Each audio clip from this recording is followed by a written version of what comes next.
Hello guys, कैसे हो सभी। मैं भी एकदम ठीक हूँ। सो आज हम सुनेंगे खुशी और परी की लव स्टोरी, जिसका एपिसोड है 36। सो लास्ट एपिसोड का थोड़ा सा रिकैप लेती हूँ।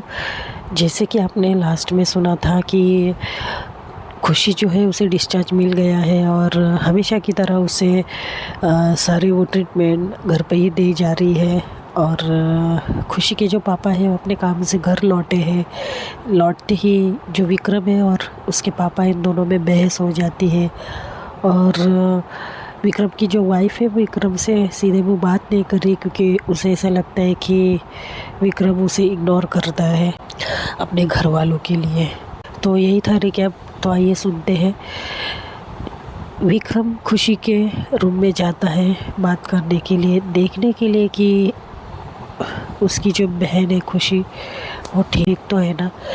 तो वो जाता है और जो खुशी है उसे देखने लग जाता है और खुशी का हाथ पकड़ता है और बोलता है, बेटा उठ जाओ, अब कितना सोओगी। देखो तुम हॉस्पिटल से आई हो, मैं जानता हूँ कि तुम बहुत अंदर से परेशान हो, अंदर से तुम सिर्फ और सिर्फ परी को ही पुकार रही हो, लेकिन तुम किसी से कह नहीं सकती अपना दुख दर्द, किसी से बांट नहीं सकती। लेकिन जो तुम्हारा ये जो भाई है ना, तुम्हारे हर गम को भाप लेता है। और मैं तुमसे सच में वादा करता हूँ कि मैं परी को फिर से ढूंढूंगा, फिर से उसे और भी ज़्यादा उसे ढूंढूंगा। और देखना एक दिन तुम्हारी जो खुशियाँ हैं मैं सारी लौटा दूंगा और तुम्हारी परी तुम्हारे पास होगी। तो खुशी के जो पापा हैं वो अचानक से एंटर करते हैं रूम में और वो इतना ही सुन पाते कि तुम्हारी खुशियाँ मैं लौटा दूंगा, परी को वापस ला दूंगा। तो जो पापा हैं विक्रम के वो स्माइल करते हैं। क्या कहा तुमने? तुम परी को लाकर दोगे? कैसे? तो विक्रम जो है वो अपने पापा की आवाज़ सुनता है और हल्के से पीछे मुड़ता है और अपने पापा को घूर के देखता है। आंखों में आंसू थे और एक लाचारी भरी नज़रों से, गुस्से वाली नज़रों से अपने पापा को देखता है। उसके पापा बोलते हैं कि बताओ कहाँ से तुम परी को ढूंढोगे? जो तुमसे इतने सालों में नहीं हुआ वो अब क्या होगा विक्रम? और ये तुम इसलिए ना झूठी तसल्ली देना बंद कर दो खुशी को। तो विक्रम बोलता है, पापा अगर आप किसी का दर्द बांट नहीं सकते हो ना तो उसे दर्द देने की कोशिश भी मत करो। तसल्ली तो दे पा रहा हूँ, लेकिन हाँ ये झूठी तसल्ली नहीं थी, लेकिन मैं कुछ तसल्ली के द्वारा उसे खुश तो करने की कोशिश कर रहा हूँ। लेकिन आपको लगता है कि मैं ये झूठी तसल्ली दे रहा था? नहीं, ये उसका भाई अभी भी ज़िंदा है, उसके लिए हर वो काम करने के लिए जिससे मेरी बहन को खुशी मिल सके। और देखना पापा, एक ना एक दिन मैं परी को ज़रूर ढूंढूंगा। और वैसे भी पापा आपको क्या फ़र्क पड़ता है? आप क्यों आए हो इस रूम में?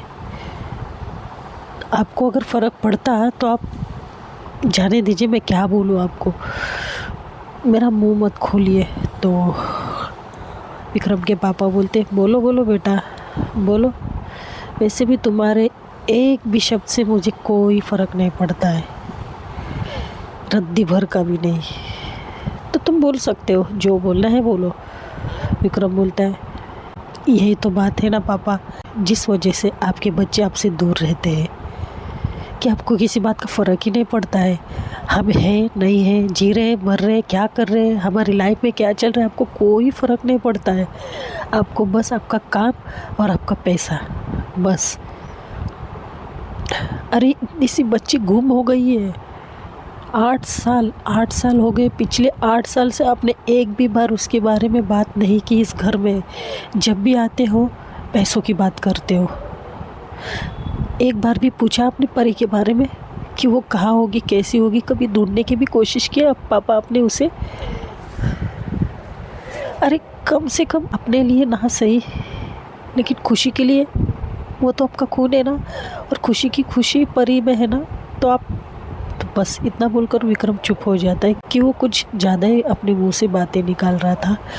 उसे थोड़ा सा रियलाइज़ होता है तो चुप हो जाता है। तो उसके पापा बोलते, क्या कहा तुमने? खुशी की खुशी परी है, लेकिन ऐसा क्यों? देखो विक्रम, कोई किसी के लिए नहीं मरता, कोई किसी के लिए रुकता नहीं है, ठीक है? और जो तुम्हें ये गलत फहमी है ना कि खुशी परी का इंतज़ार कर रही है, और वो करे भी क्यों? कोई दोस्त अपने दोस्त के लिए इतना मर रहा है, ऐसा हो ही नहीं सकता, समझे? तो विक्रम बोलता है, हाँ पापा, सही कहा आपने, कोई दोस्त किसी दूसरे दोस्त के लिए मर नहीं सकता है। लेकिन खुशी और परी की जो दोस्ती ना पापा, बहुत गहरी दोस्ती है। आपको जिस दिन पता चली, आपको क्या रियलाइज़ होगा? आपको आपके बच्चों के रिश्ते का एहसास नहीं है तो आपके दोस्ती के रिश्ते का क्या एहसास होगा पापा? कुछ भी नहीं। जाइए, आप अपना पैसा गिनिए और तिजोरी में रखिए, आपको इतना ही आता है। तो विक्रम के पापा बोलते, विक्रम, हद से ज़्यादा बात कर रहे हो तुम मेरे सामने। मजाल है किसी की हमारे सामने इतनी ऊंची आवाज़ में हमसे आंखें मिलाकर बात करे। अगर तुम हमारे बेटे ना होते ना, तो यही तुम्हें जिंदा गाड़ देते। तो विक्रम बोलता है, पापा, वैसे भी आप कर ही क्या सकते हो? आप में तो वो इंसान वाला दिल भी नहीं है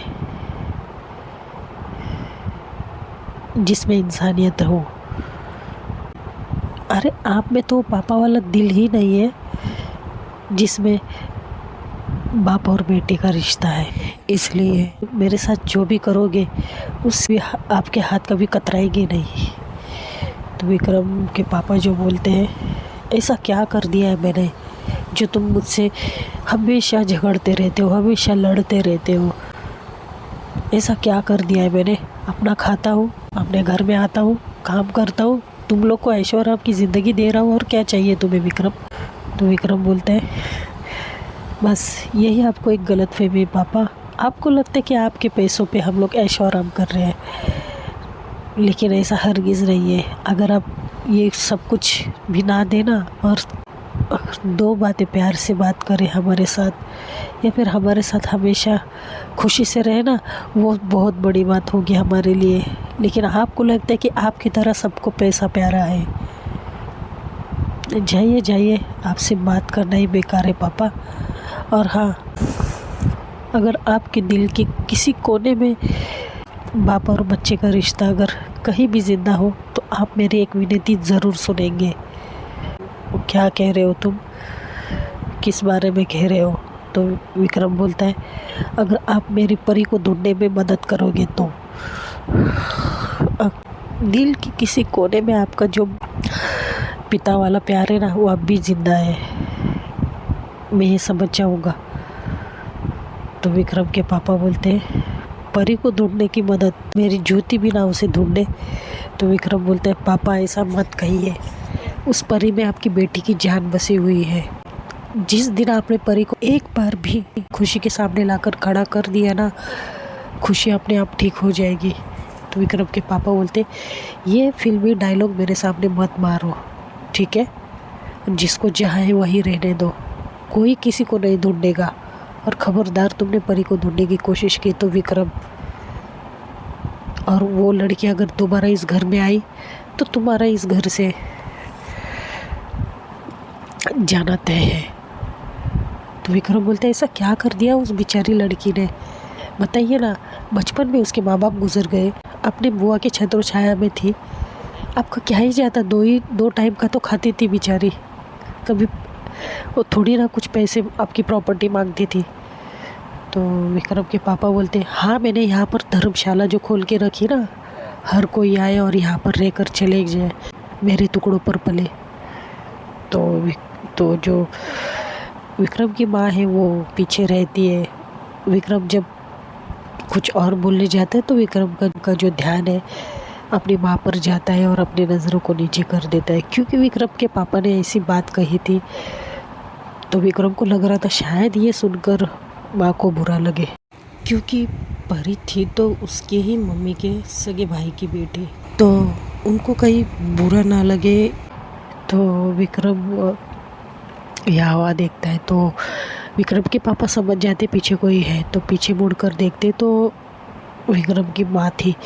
अब बेचारी विक्रम की माँ इतने सालों से जो शादी करके आई थी, कभी अपने पति से ऊंची आवाज़ में बात नहीं की, उनके खिलाफ जाने की कोशिश नहीं की, जैसे उन्होंने कहा वैसे करती गई और हाँ में हाँ मिलाती गई। तो आज भी क्या बोल सकती थी, बस आंखों में आंसू थे और दिल में कई सारे सवाल, दिल में कई सारी बातें थी, लेकिन कभी दिल खोलने की कोशिश या हिम्मत नहीं की थी विक्रम की माँ ने विक्रम के पापा के सामने। तो वो चुप रहती है, बस आंखों में आंसू थे, अपने हस्बैंड को देख रही थी लेकिन कुछ कह नहीं रही थी। तो जो विक्रम के पापा है अपनी पत्नी को घूर के देखते हैं, मानो जैसे नज़रों से कह रहे हो कि तुम्हें भी कुछ कहना है, अगर तुमने कुछ कहा तो मुझसे बुरा कोई नहीं होगा। बस ऐसी नज़रें थी।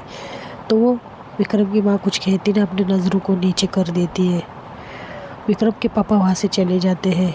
विक्रम की माँ आती है, बोलती बेटा बेटा तुमसे मैं कितनी बार कहूँ, तुम्हारे सामने सिर फोड़ दूँ क्या मैं अपना? क्यों अपने पापा से लड़ते रहते हो? क्यों अपना दिन खराब करते हो? क्यों तुम अपने पापा से बहस करके और पापा से दूर होते जा रहे हो? तो विक्रम बोलता है, वैसे भी माँ मैं उनके करीबी कब था? अरे मैं ही छोड़िए दीदी, ये खुशी तो कितनी छोटी थी, कभी पापा ने उसे प्यार से हक भी किया है? नहीं, इसलिए वो इतनी छोटी होकर भी पापा से कितनी नफरत करती थी। अब तो बेचारी ऐसी बड़ी हो गई कि उसे खुद को नहीं पता कि वो छोटे से बड़ी कब हो गई। क्या क्या माँ ऐसे दिन है ना, दुश्मन को भी ना देखने पड़े जो मैं देख रहा हूँ इस घर में। तो खुशी की माँ बोलती बेटा क्या करूँ? तो विक्रम बोलते हैं, माँ आपसे क्या शिकायत करूँ, आपने तो मुझसे भी कई दिन ऐसे देखे हैं। पापा से शादी करने के बाद आपने जो झेला होगा आज तक, आपको बताने की ज़रूरत नहीं पड़ रही है। देख रहा हूँ अपने बच्चों से ऐसा व्यवहार, तो आपसे कैसा व्यवहार किया होगा इस आदमी ने। तो खुशी की माँ बोलती बेटा ऐसे नहीं कहते, तुम्हारे वो पापा है। विक्रम को गुस्सा आता है, अब क्या ही कहूँ ऐसा। विक्रम वहाँ से चला जाता है गुस्से में, आंखों में आंसू थे विक्रम के। खुशी की माँ खुशी को एक बार देखती है और फिर थोड़ी देर में जो खुशी की माँ है वो अपने कमरे में चली जाती है। वहाँ उनके जो हस्बैंड है ऑलरेडी बैठे हुए थे। खुशी के पापा बोलते हैं, वैसे मुझे अगले हफ्ते में फिर से जाना है, आधा अधूरा काम छोड़ कर आया हूँ। तो खुशी की माँ भी कुछ बोलती नहीं है, रिप्लाई नहीं करती है। तो खुशी के पापा बोलते, क्या हुआ? मैं तुमसे बात कर रहा हूँ, तुम मुझे कुछ जवाब नहीं दे रही हो। थोड़ा जो बिस्तर है वो ठीक कर रही थी और बोलती जी कुछ नहीं। और फिर बोलते कि अच्छा वो मुझे वो किताब देना।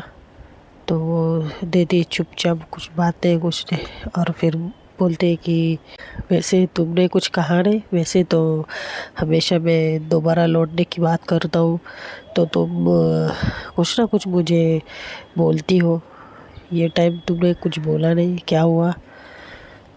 तो खुशी की माँ बोलती है, जी जी वो आपको ऐसे ऐसे नहीं बोलना चाहिए था परी के बारे में। वो चाहे कुछ भी हो, वो मेरे भाई की बेटी है। तो खुशी के पापा गुस्सा हो जाते, बोलते अच्छा तो तुम्हें गुस्सा उस बात का आया है? तो खुशी की माँ बोलती जी गुस्सा नहीं, थोड़ा सा बुरा लगा है, तो वो मेरी अपनी ना। तो खुशी के पापा बोलते तुम्हारी अपनी नहीं, तुम्हारी अपनी सिर्फ हमारे बच्चे हैं, वो तुम्हारे भाई की बेटी है जो भाई कब का भगवान को प्यारा हो चुका है। खुशी की माँ को थोड़ा सा मतलब बुरा लगता है कि उसके सगे भाई को किस तरह से मतलब उच्चारण कर रहे हैं उसके पति। तो वो बोलती अच्छा ठीक है मैं आती हूँ। तो वो वहाँ से निकल जाती है। दूसरे दिन जो है विक्रम की पत्नी है, उसको बड़ी छींक आ रही थी, तो वो नाश्ता परोसते परोसते भी खांस रही थी और छींक रही थी। तो बहुत ज़्यादा उसे छींकें आ रही थी, उसे खाया भी नहीं जा रहा था, इतनी चीखें आ रही थी। तो जो विक्रम की माँ है वो बोलती है कि क्या हुआ बहू, तुम्हारी तबीयत ख़राब हो गई क्या, कुछ ठंडा वंडा खा लिया है?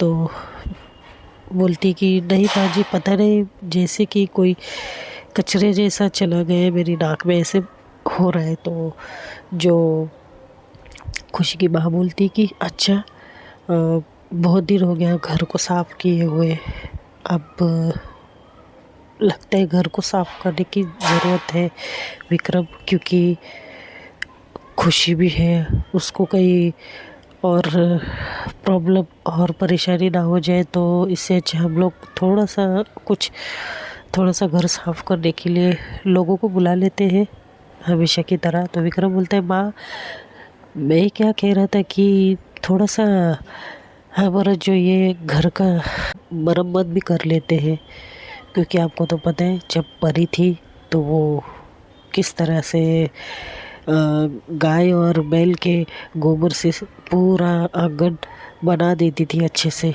लेकिन जब से हो गई है कुछ ना कुछ खराब हो ही रहा है। तो क्या हम थोड़ा सा इंटीरियर थोड़ा सा मरम्मत करें घर की, थोड़ा सा सीमेंट और रेत से पक्का कर देंगे बाहर की साइड, और थोड़ा सा अंदर के साइड भी, थोड़ा सा मेरे रूम में भी काम करवाना है। तो विक्रम की माँ बोलती है ठीक है, अपने पापा से बात करो।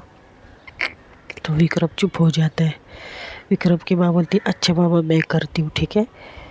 तो विक्रम के पापा जो है वो बेडरूम में थे, वो नाश्ता वगैरह करके वो अपने बेडरूम में बैठे हुए थे, पेपर पढ़ रहे थे। तो जाती है, बोलती कि सुनिए जी, मैं क्या कह रही थी। बोलते कहो, चलो अच्छी बात है, वरना मुझे लगा तुम मुंह फुलाए अभी भी बैठी हो कल रात से। तो विक्रम की माँ बोलती नहीं जी, वो मैं ये कह रही थी कि घर में बड़े मतलब जाले और ये सब हो गया है। और विक्रम कह रहा था मेरा मतलब है, मुझे ऐसा लग रहा है कि थोड़ी सी घर की मरम्मत कर ले, थोड़ा सा टूटा फूटा है, थोड़ा बाहर की साइड थोड़ा ख़राब लगता है। अब जब तक वो बच्ची थी तो विक्रम के पापा ऐसे देखने लग जाते, तो चुप हो जाती विक्रम की मम्मी। बोलती मेरा मतलब है, जब तक मतलब वो गोबर से हम लोग करते थे ठीक, तो वो तब तक अच्छा दिखता था। अब किसके पास इतना टाइम है जी, आपको तो पता ही है कि खुशी की देखभाल ये वो सब कुछ टाइम पे। तो विक्रम के पापा बोलते एक एक मिनट विक्रम की माँ, एक मिनट, बात क्या है, इतना घुमा फिरा के क्यों बात कर रही हो, जो बोलना है साफ साफ कहो। मैं ये कह रही थी कि थोड़ा घर को रिपेयर करना था। तो ये बात सुनकर विक्रम के पापा को थोड़ी सी हंसी आती है अंदर ही अंदर, लेकिन वो इतना ज़्यादा दिखाते नहीं है, बस एक साइड से स्माइल करते हैं और फिर बोलते हैं कि तो ऐसा कहिए ना कि आपको घर नया बनाना है। तो वो विक्रम की माँ बोलती नहीं जी, पूरा नहीं, बस जहाँ जहाँ ख़राब लग रहे वहाँ पे ही। तो क्या आप थोड़ा किसी से कहकर आप बना दीजिए, बना देंगे। तो बोलते ठीक है, कब करना है। तो विक्रम की माँ बोलती जी कभी भी, जल्दी हो जाए तो अच्छा होगा, क्योंकि बहू को थोड़ा प्रॉब्लम हो रही है, यानी धूल मिट्टी की थोड़ी सी एलर्जी है, तो वो जल्द से जल्द हो जाए तो अच्छा है ना, हमारी बेटी को भी कोई तकलीफ ना हो जाए। तो विक्रम के पापा बोलते जी ठीक है, मैं आज ही कुछ आदमियों से बात करता हूँ और बुला लेता हूँ, अगर कल से हो सके तो आपको चलेगा। तो विक्रम की माँ बोलती जी चलेगा जी, कोई इशू नहीं। इनका वो पूरा दिन ऐसे ही चला जाता है, मतलब विक्रम जाता है अपने ऑफिस और लेडीज़ अपना काम करती है, खुशी की माँ खुशी पे ध्यान देती है, उसके कमरे में थोड़ा बैठती है, उसके ऊपर ध्यान भी देती है, वो मेडिकेट को भी इंस्ट्रक्शन देती है, और उसके बाद वो दिन ऐसे इनका चला जाता है नॉर्मली। नेक्स्ट डे कुछ लोग आते हैं सुबह सुबह ही, और कुछ लेडीज़ भी थी उनमें। तो उन लोग करीब 6 लोग थे।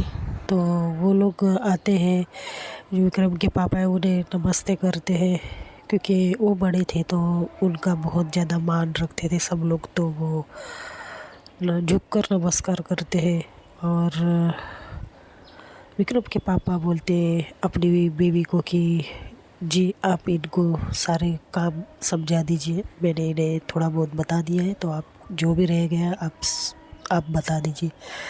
तो बोलती ठीक है। तो वो विक्रम की माँ सबको बताती है उनके काम। तो वो जो मजदूर कह सकते हैं उनको काम बताते हैं, तो वो अपना अपना काम करने के लिए आपस में डिवाइड हो जाते हैं। पूरा दिन इनका ऐसे काम चल रहा था। जब ये लोग का लंच टाइम होता है, ये लोग अपना अपना खाना खाने के लिए खेती में जाते हैं। मतलब थोड़ा सा आंगन के साइड उधर जगह थी, खेती टाइप था। तो वो जो गांव में होता है ना, थोड़ा खेती टाइप, उसके अंदर बैठ के सब मजदूर लोग खाना खाते हैं उसी टाइप का। तो ये लोग जाते हैं, सब मिलजुल कर खाना खाकर वापस आ जाते हैं अपने काम पर। अब विक्रम जो है वो हावड़े से आया था, क्योंकि घर पर काम चल रहा था, उसे देखना था, क्योंकि उसके रूम का भी काम करना था। तो वो आता है और फिर माँ से बात करता है थोड़ा बहुत, अपनी बीवी से भी। तो विक्रम बोलता है कि माँ मैं एक बार खुशी से मिलकर आता हूँ। अब विक्रम जब जाता है, जो मजदूर लोग आए थे ना, उनमें से एक लड़की शायद खुशी के रूम में गई थी। लड़की थी या लेडी थी पता नहीं, लेकिन वो अंदर गई थी। खुशी के एकदम पास खड़े होकर पता नहीं क्या कर रही थी। उतने में विक्रम जाता है और बोलते हेलो कौन। तो लड़की के सर पे घूंघट था, तो वो भाग जाती, बोलती बाबूजी माफ़ करना, मैं गलती से आ गई थी यहाँ पर। ऐसा बोलकर वो चली जाती है धीमी सी आवाज़ से। लेकिन विक्रम जैसे ही अंदर आता है, खुशी जो है, खुशी की आंखों में आंसू थे और उसके हाथ थोड़े से कांपने लग गए थे। विक्रम बोलते क्या हुआ खुशी, तुम्हारे हाथ क्यों कांप रहे हैं और तुम रो क्यों रही हो, क्या हुआ। माँ माँ जल्दी आइए, देखिए खुशी को क्या हो रहा है। उसकी माँ आती है भाग कर, बोलती क्या हुआ बेटा, ये इसे क्या हुआ, ये रो क्यों रही है, और ये बेड कहाँ गई। तो जो विक्रम है वो बेड को बुला लाता है जोर जोर से चिल्ला के। बेड अंदर आते, बेड बोलती क्या हुआ विक्रम दादा क्या हुआ। तो बोलता है कि तुम कहाँ गई थी। तो बोलती कि मैं वॉशरूम गई थी। और क्या हुआ। तो बोलता है कि वो एक लेडी आई थी अंदर, और उसके बाद से ये खुशी रोने लग गई, और उसके हाथ देखो कि काँप रहे। तुम ध्यान नहीं दे सकती, तुम्हें किस लिए रखा है हमने। तो बोलती कि विक्रम दादा मैं तो वॉशरूम गई थी, मुझे नहीं पता, थोड़ी देर के लिए मैं वॉशरूम गई थी। तो विक्रम भागकर बाहर चला जाता है और फिर जो मज़दूर है उनको सारे मज़दूर को बुला लाता है, क्योंकि उसको पक्का यकीन था कि मज़दूर में से एक लेडी यहाँ आई थी और पता नहीं क्या करके गई। तो सबको बुलाता है। विक्रम बोलता है कि उस पीले ड्रेस वाली जो थी वो कहाँ गई। एक आदमी को पूछता है, बोलते हैं पीले ड्रेस वाली, भाई जी कोई नहीं, हम इतने ही हैं। मुझे पता नहीं तुम कितने लोग थे, लेकिन तुम में से एक पीला ड्रेस डाली थी जिसने ओढ़नी ओढ़ी थी सर पे, वो कहाँ गई, वो कौन थी। तो जो लेडीज़ थी उसमें से 3 लेडीज़ थी। तो लेडीज़ बोलती नहीं भाई जी हमारे में ऐसी कोई लेडीज़ नहीं थी, हम 3 ही हैं, कब से काम कर रहे हैं। तो विक्रम बोलते हैं नहीं तुम लोग झूठ बोल रहे हो, एक ड्रेस पहनी थी जिसने दुपट्टा ओढ़ा था, वो पीला ड्रेस डाला था उसने, वो कहाँ गई। तुम लोग क्या करते हो यार। तो लोग डरने लग जाते हो। विक्रम के पापा उस टाइम पे थोड़ा सा बाहर गए थे तो वो नहीं थे। तो विक्रम की माँ बोलती बेटा क्या हुआ, क्यों चिल्ला रहे हो, पता चला। तो विक्रम बोलते नहीं माँ ये लोग मना कर रहे हैं, बोल रहे कि हम उन्हें नहीं पता कि कौन थी वो। तो फिर विक्रम बोलते माँ कहीं चोर वोर तो नहीं होगी। तो विक्रम की माँ बोलती बेटा हो सकता है, लेकिन ऐसा तो पहले कभी नहीं हुआ आज तक, हमारे ना होते हुए भी कभी चोर नहीं आया, और हमारे होते हुए कैसे चोर अंदर घुस सकता है। तो विक्रम बोलते तो वो लड़की कौन थी, वो लेडीज़ कौन थी। फिर वो बहुत ज़्यादा सोचने लग जाता है। तो वो भागकर फिर से खुशी के रूम में जाता है। अब खुशी के रूम में जैसे ही जाता है ना, एक ईयरिंग्स गिरी थी वहीं पे, तो वो ईयरिंग्स उठाता है, सिल्वर कलर की थी। वो बहुत ज़्यादा वो ईयरिंग्स को देखने लग जाता है और सोच में पड़ जाता है। तो उसने भी उसकी माँ आती पीछे से, बोलती बेटा क्या हुआ, क्या देख रहे हो? तो बोलते माँ ये देखिए, ये ईयरिंग्स, एक कान की बाली, ये देखिए, इसे देखकर ऐसा नहीं लगता कि ये किसी बड़ी औरत का ना हो, ये किसी लड़की का हो। तो उसकी माँ बोलती हाँ बेटा, यही तो ऐसा लग रहा है कोई 20-25 साल की लड़की का है। तो विक्रम सोच में पड़ जाता है और वो कान के बाली को बहुत ज़्यादा घूर घूर के देख रहा था और सोच में पड़ जाता है। तो उसके बाद फिर उसकी माँ बोलती बेटा हो सकता है कि कोई इनके बीच में थी, वो चली गई, उसको डर लगने लगा हो कि उसने कोई गलत तो नहीं किया, इस रूम में आकर वो भाग गई वो डर के मारे, ऐसा भी तो हो सकता है ना। तो विक्रम बोलते हैं कि माँ लेकिन मैंने मजदूरों से पूछा तो वो लोग बता रहे कि हम 6 ही लोग थे, कोई 7वां नहीं था। तो कैसे मालूम है वो मजदूरी थी? तो उसकी मम्मी बोलती तो बेटा इसका मतलब पक्का कोई चोर आई थी हमारे घर। तो विक्रम बोलता है नहीं माँ, ये कोई चोर नहीं हो सकती, क्योंकि अगर वो चोर होती तो दूसरा कुछ उठा लेकर जाती थी, लेकिन उसने ऐसा नहीं किया, वो सीधा खुशी के पास आई थी। बस इतना बोलकर वो फिर से बाली को देखने लग जाता है और विक्रम की आंखों में आंसू आ जाते हैं। तो सुनते हैं दोस्तों नेक्स्ट एपिसोड में क्या होगा आगे, वो कौन थी, क्या विक्रम ढूंढ पाएगा? ये देखने के लिए स्टोरी पर बने रहिए, नेक्स्ट एपिसोड के लिए ज़रूर हाजिर हो जाइए। तब तक के लिए बाय।